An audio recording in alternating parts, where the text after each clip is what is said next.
Alabama has had some star quarterbacks this decade, and that includes A.J. McCarron, Blake Sims, Jake Coker, Jalen Hurts, Tua Tagovailoa, and most recently, Mac Jones.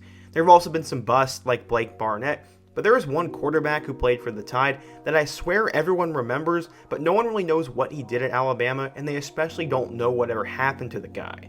His name was Cooper Bateman, and maybe the name rings a bell, or maybe it doesn't, but he was a four-star quarterback coming out of high school, and was arguably the most recruited player in the state of Utah's history. He briefly saw the field for Nick Saban in the Alabama Crimson Tide, but his football career was pretty forgettable, and today we're going to talk about him, his career, and what ultimately happened to him. But before we get into that, be sure to hit that like button if you want to support these kind of college football videos. If you want consistent and quality college football content, turn on post notifications so you never miss when I upload, suggest what player I should do for my next What Happened to video, and check out all my different series as I've left links to all my playlists down in the comment section. Now let's get started and talk about what happened to Cooper Bateman. Before we can talk about how Bateman became a big-time quarterback, we have to go back in time and tell his story. Cooper grew up in the state of Utah and would go on to go to Cottonwood High School. He loved football from a young age and took a liking to the quarterback position and dreamed of playing quarterback for a big-time school.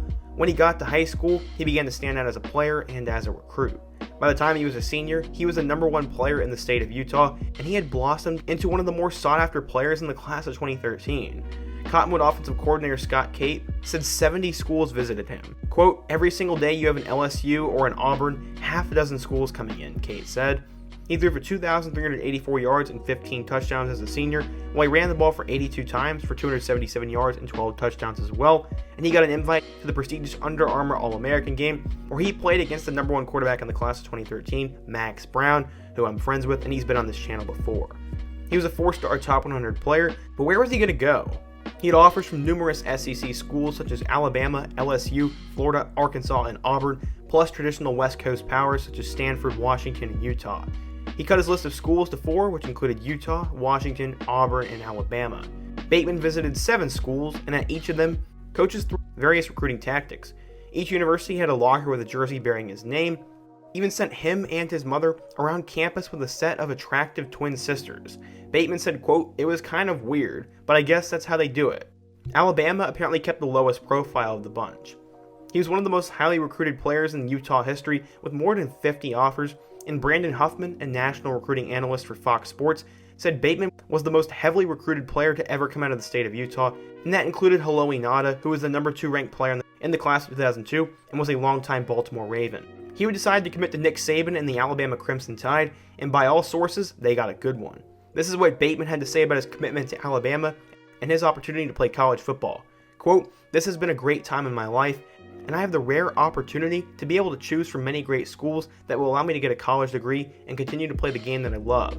This has been a very difficult decision, only because I was able to meet and get to know so many wonderful coaches at so many great universities. I have chosen to attend the University of Alabama. I'm honored that I'll get to learn from Coach Saban and Coach Nussmeier, and I'll get to represent Alabama, the state, and the university. I want to thank my coaches at Cottonwood for all they have done for me, and mostly my parents who have made all this possible." Here's what scouts had to say. Quote, "On the field, the first thing that jumps out about Bateman is his arm. It's huge. Bateman can easily make all the throws. He plays from the shotgun, but shows the athleticism to be able to play from under center. There's really not much to dislike about Bateman's game. Granted, it's a highlight tape, but he is very accurate, leads his receivers well, throws with timing, touch, and anticipation. His release doesn't look to have any major issues, and it appears that Alabama has a good one on its hands here." Another scout said he was the first elite quarterback to join the Tide, as opposed to game managers such as A.J. McCarron and Greg McElroy, and that was not a very good take. According to 24/7 Sports, Bateman was a 4-star recruit, the #4 pro-style quarterback, and the 81st best player in the class of 2013.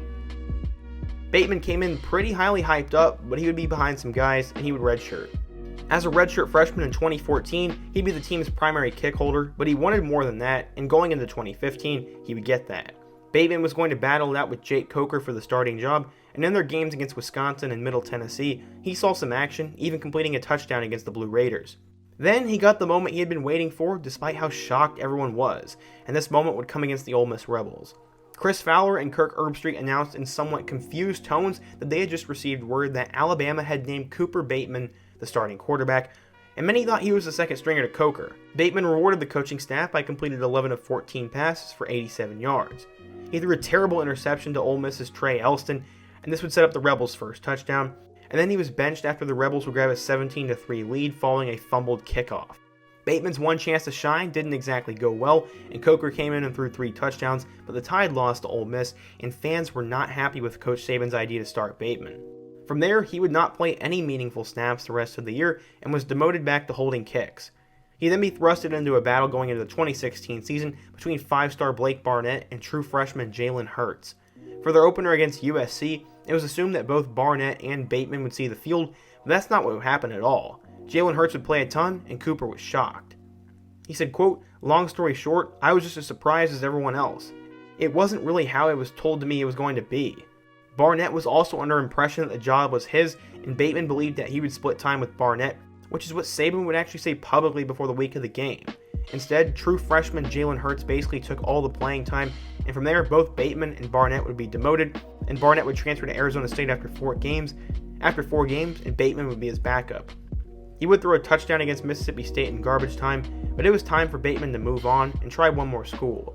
He decided to make the decision to leave the program for his final year, and he'd find a new school to join.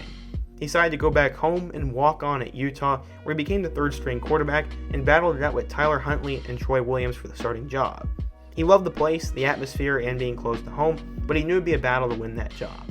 He ended up becoming the 3rd stringer, and his career was over, as he never saw the field once for the Utes. He never got a shot in the NFL either, and seemed to move on from football from there. So what happened to Cooper Bateman? He's considered one of the more forgotten Alabama quarterbacks, and unfortunately, he just got stuck behind A.J. McCarron, and I like Jake Coker and Blake Sims, but those guys aren't exactly college football superstars by any means, and I really do think if Bateman was that good, he would have definitely given them a run for their money. He definitely was a good player and a solid backup guy, but unfortunately he just never had what it took to be a Power 5 starter. The main answer to what happened to him is he just got caught behind some other quarterbacks and just wasn't good enough.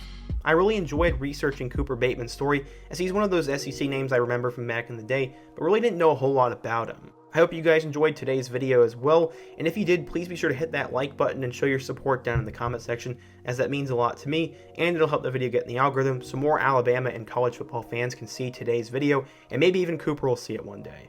Let me know your thoughts on Cooper Bateman and that whole quarterback situation at Alabama. Let me know another player I could do next. Give me another topic I can do next as well, and be sure to subscribe if you love college football content and you have not already. Before you go, check out all my other videos on the end screen, including my video about what happened to another Alabama quarterback in Blake Sims. I hope to see you guys again soon, but until next time, peace.